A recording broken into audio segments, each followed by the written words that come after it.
और इनके मांस को शिकारी जानवर खाना भी बहुत पसंद करते हैं। जानवरों के अलावा भी इंसान इनका शिकार करते हैं और इनके मांस को भी खाते हैं। अगर अब तक आपको समझ में नहीं आया है तो चलिए हम आपको बताते हैं कि हम किस जानवर के बारे में बात कर रहे हैं। दोस्तों, इस खूबसूरत से दिखने वाले जानवर का नाम है नीलगाय। ऐसे तो ये बहुत शांत होती हैं, लेकिन गुस्सा आने पर इन्हें कंट्रोल करना बहुत मुश्किल होता है। दोस्तों, अगर आपके सामने नीलगाय आ जाए तो आपको ये पहचानने में मुश्किल हो सकती है कि वो नर है या फिर मादा। तो चलिए हम आपकी इस परेशानी का हल भी इस वीडियो में बता देते हैं। दोस्तों, इनकी पहचान कई तरीके से की जाती है। सबसे ज्यादा जो पहचान की जाती है वो इनके रंग से की जाती है। मादा नीलगाय का रंग हल्का ऑरेंज होता है। ऐसा आपको नीलगाय के बच्चों में भी देखने को मिलेगा, जबकि एक नर नीलगाय का रंग हल्का डार्क होता है और हल्का सा ब्राउन भी होता है। इसके अलावा नर के सिर पर 2 सींग भी होते हैं। देखने में इनकी सींग बकरों के सींग की जैसे ही दिखाई देती है। इनके शरीर पर हल्के हल्के बाल होते हैं, जो कि मादा नीलगाय में बिल्कुल भी नहीं होते हैं। नर नीलगाय का वजन 100 से 250 किलोग्राम होता है। साथ ही इनकी लंबाई 5 फीट तक होती है, जबकि मादा नीलगाय की हाइट नर से थोड़ी कम होती है।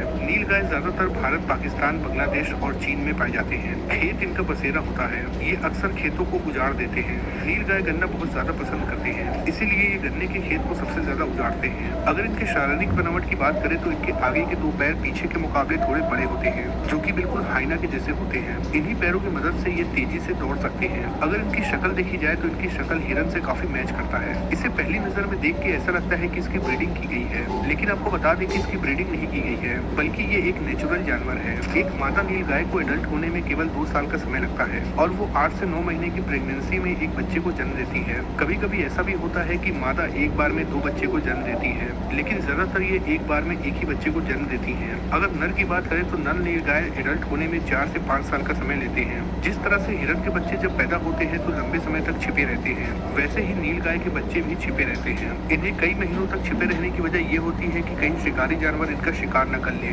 दोस्तों, हाइनास की एक क्वालिटी होती है कि वो झुंड में ही शिकार करते हैं या फिर झुंड में ही रहते हैं। अब क्योंकि नीलगाय के शरीर पे हाइनास का भी कुछ असर आता है, इसीलिए ये भी अकेले रहने की बजाय झुंड में ही रहना पसंद करती हैं। इनके एक झुंड में तकरीबन 18 जानवरों का समूह रहता है।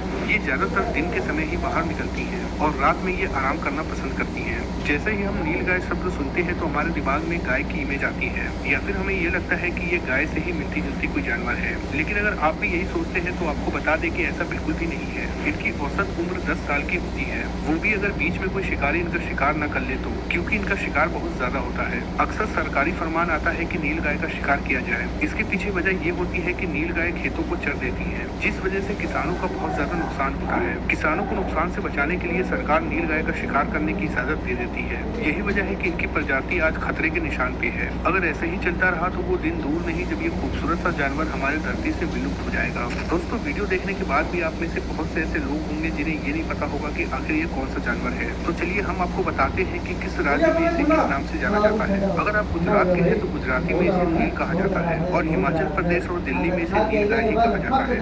आदिवासी क्षेत्र में इसे रोजड़ा या रोजड़े कहा जाता है। बिहार स्टेट में इसे गोपारस के नाम से जाना जाता है। वहीं मध्य प्रदेश में इसे घोड़ा रोज कहा जाता है। पंजाब में भी इसे रूसी कहा जाता है। महाराष्ट्र में इसे रोजाड़ी या फिर नीलगाय कहा जाता है। वैसे आपके राज्य में इसे किस नाम से जाना जाता है हमें कमेंट बॉक्स में लिख के जरूर बताएं। चलिए अब हम आपको बताते हैं कि आखिर ये मिलन कैसे करते हैं। दोस्तों, नर नीलगाय की नाक बहुत तेज होती है। वो दूर से ही मादा को सूंघ सकती है। नीलगाय हर एक मादा के साथ संबंध नहीं बनाते हैं, ये केवल अपने ही झुंड के मादा के साथ संबंध बनाते हैं। अगर एक नर नीलगाय ने दूसरे नीलगाय को अपने मादा के साथ संबंध बनाते हुए देख लिया तो वो उस पर गुस्सा हो जाता है और उसे वहाँ से खदेड़ देता है। कई बार तो खदेड़ने के चक्कर में इनकी लड़ाइयाँ भी हो जाती हैं। इनकी लड़ाइयाँ काफी खतरनाक होती हैं। जब ये दौड़ते हैं या लड़ते हैं तो खेतों का बहुत ज्यादा नुकसान होता है।